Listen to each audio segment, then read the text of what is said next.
Саламатсыздар ма 9 сынып оқушылары? Алгебра пәнінен 4-ші тоқсанға арналған ТЖБ тапсырмасының жалпы нұсқасын талдайтын боламыз.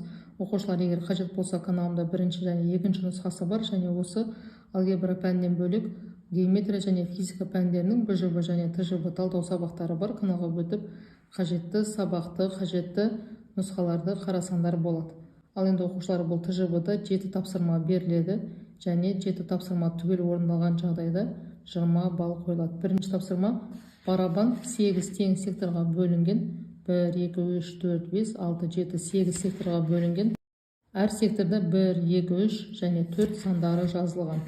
Астында барабанды айналдырғанда болуы мүмкін барлық элементар оқиғалар тізімін жазыңыз.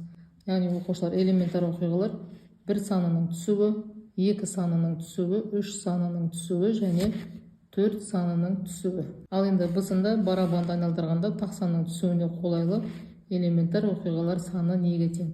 Тақсаны мінеки 1, 3, 1, 1, 3. Сонда 1, 2, 3, 4, 5 болады. Келесі оқушылар, екінші тапсырмада себетте 10 ақ, 7 қызыл және 3 көк шар жатыр. Кездейсоқ таңдалып алынған бір шардың асында қызыл болу, ал бысында ақ болмауының ықтималдылығын табыңыз. Оқушылар, ең әуелі барлық шарларды қосамыз.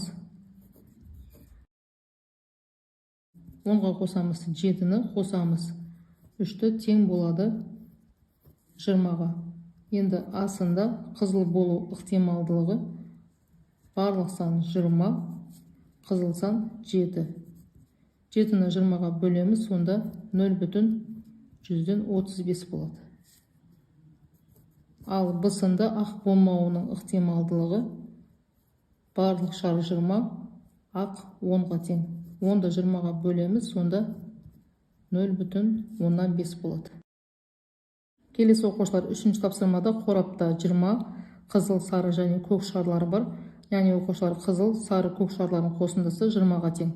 Кездейсоқ таңдалып алынған шардың сары болу ықтималдылығы 0,1 болса, төмендегі кестені толтырыңыз. Оқушылар, мұнда мінеки қызыл 12, көк 6, сарыны табу үшін 12-ге 6-ны қосамыз, 18 болады.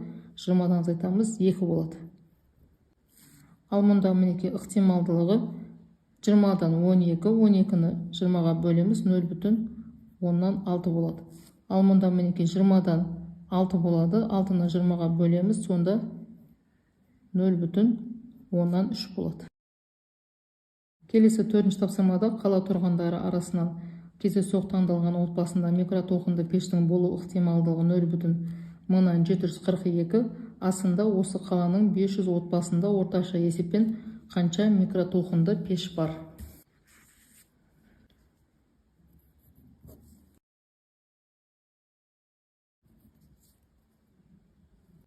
Ол үшін оқушылар, x-ті бөлеміз 500-ге, тең болады ықтималдылығы мінеки 0,742-ге де боламыз.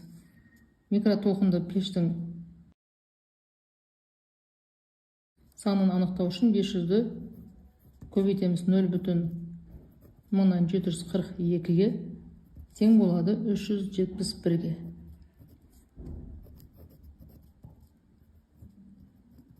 Сонда 371 микротолқынды пеш бар екен.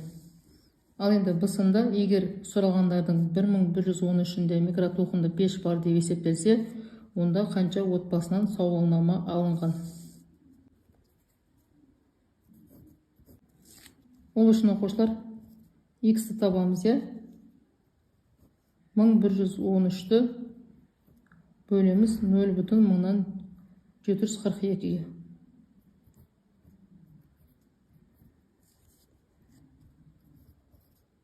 Сонда тең болады 1500-ге.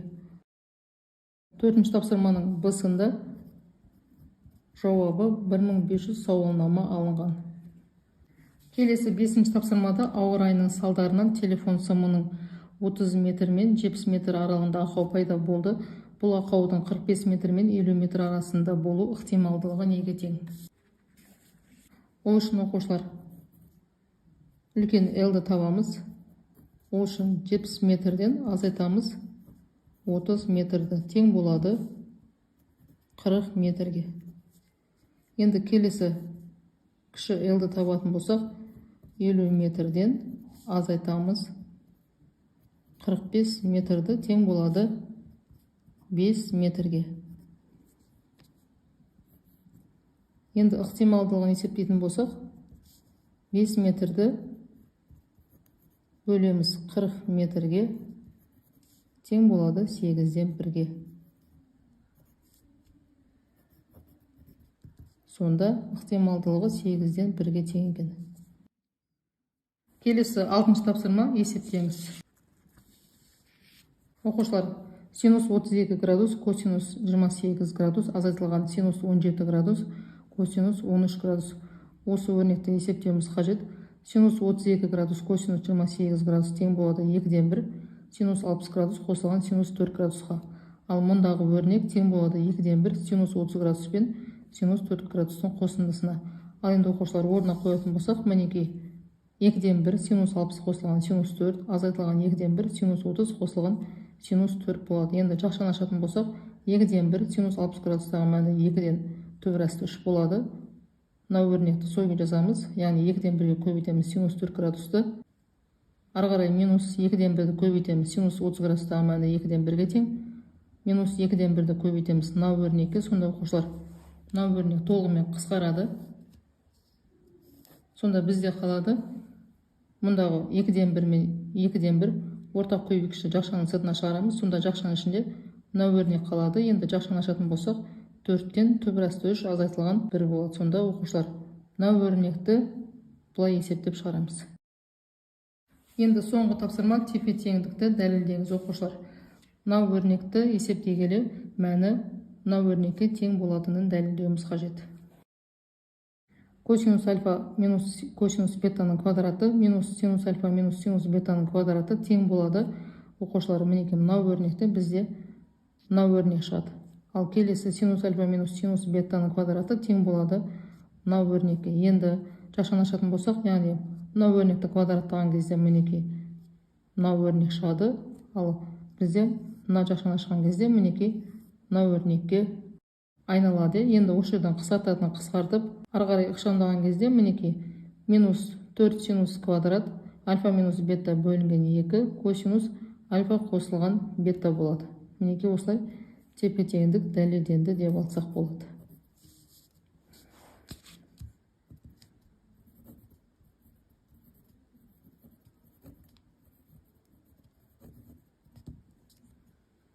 Оқушылар, берілген 7 тапсырманы толық түсінікті болды деп ойлаймын. Егер түсінбеген сұрақтарым болса, міндетті түрде комментарийға жазып сұрасаңдар болады. Сау болыңдар.